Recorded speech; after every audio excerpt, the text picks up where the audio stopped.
Bonjour et bienvenue. Aujourd'hui, on va se pencher sur une question qui revient vraiment avec le soleil. Comment est-ce que notre assiette estivale peut transformer nos cheveux? Alors c'est vrai que face à un marché de compléments alimentaires qui déborde, on peut vite se sentir perdu. Pourtant, la solution se trouve peut-être déjà dans notre cuisine. L'alimentation, ce serait vraiment le pilier de la vitalité capillaire. Pour décortiquer un peu la science derrière cette idée, un expert est avec nous. Et pour voir ce que ça donne en pratique, on accueille aujourd'hui Emma. Son témoignage sera vraiment au cœur de notre discussion. Oui, et c'est un point fondamental. Ce qui est fascinant, c'est que le cheveu est une sorte de baromètre presque instantané de notre état nutritionnel. Il faut comprendre qu'il ne peut pas se réparer, contrairement à la peau, donc une mauvaise semaine d'un point de vue alimentaire en juillet peut littéralement se voir dans la partie du cheveu qui a poussé à ce moment-là. Des carences en fer, par exemple, ou en certaines vitamines, eh bien ça peut affaiblir la fibre à la source, en fait tout se joue à la racine, avant même que le cheveu soit visible. Je vous propose d'écouter Emma. Bonjour Louise, bonjour Thomas, merci beaucoup pour votre invitation. Mon histoire, elle est assez simple en fait. Chaque été, c'était la même chose, un peu le même cauchemar. Mes cheveux, que j'essayais vraiment de soigner toute l'année, devenaient secs, cassants, termes, enfin, comme de la paille quoi. C'était très frustrant. Je dépensais de l'argent dans des masques, des huiles, et je regardais tous les compléments alimentaires en me disant lequel je dois choisir.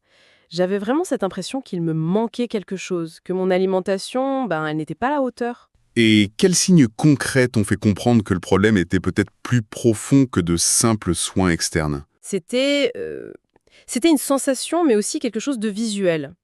Au toucher, ils étaient rêches, ils s'en mêlaient tout le temps, et puis il y avait cette absence totale de brillance, même juste après un soin. Ils étaient plats, sans vie, sans aucun ressort. J'avais beau appliquer les meilleurs produits, l'effet, il disparaissait en quelques heures. C'était un peu comme mettre un pansement sur une blessure qui ne guérit jamais vraiment. C'est très parlant, ça. Est-ce que tu as réussi à faire le lien, toi, avec ce que tu mangeais? Ou est-ce que ça t'a paru complètement déconnecté au début? Au début, j'étais persuadée que c'était uniquement le soleil, le chlore, le sel, enfin, les agressions extérieures classiques de l'été. Et puis, en y réfléchissant, j'ai réalisé que mon alimentation aussi changeait beaucoup en été. Plus d'apéros, de repas un peu rapides et moins de plats vraiment structurés. En me renseignant un peu, j'ai découvert le rôle essentiel des vitamines, des minéraux. J'ai compris que je privais mes cheveux de leur carburant principal en fait.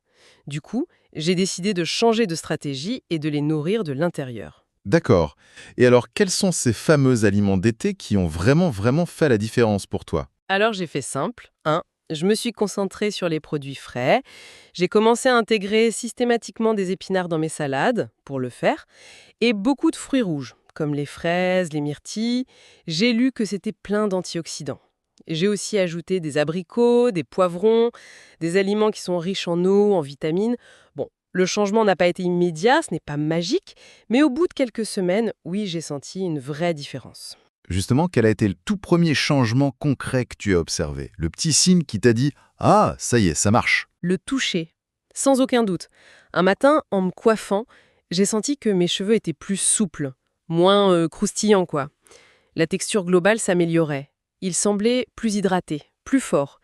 J'ai eu l'impression qu'ils revivaient de l'intérieur, qu'ils étaient enfin nourris en profondeur et pas seulement en surface. C'était la première fois que je sentais un résultat qui durait. Merci beaucoup, Emma. Ton expérience, elle illustre parfaitement une idée clé. C'est que la santé des cheveux, c'est un écosystème. Les soins externes sont des alliés, bien sûr. Mais la fondation, la base, c'est la nutrition.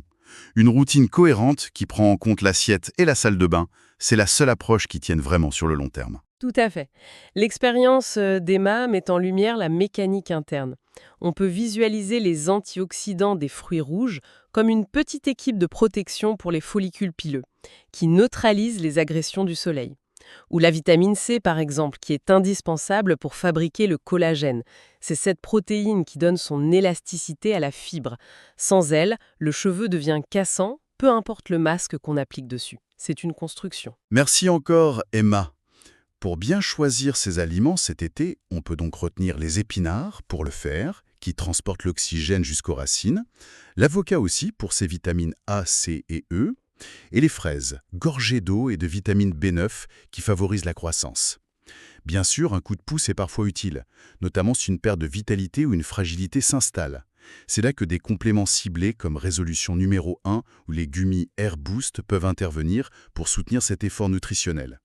Finalement, la leçon, c'est peut-être que la beauté des cheveux n'est pas un projet de réparation, mais bien un projet de construction. À bientôt!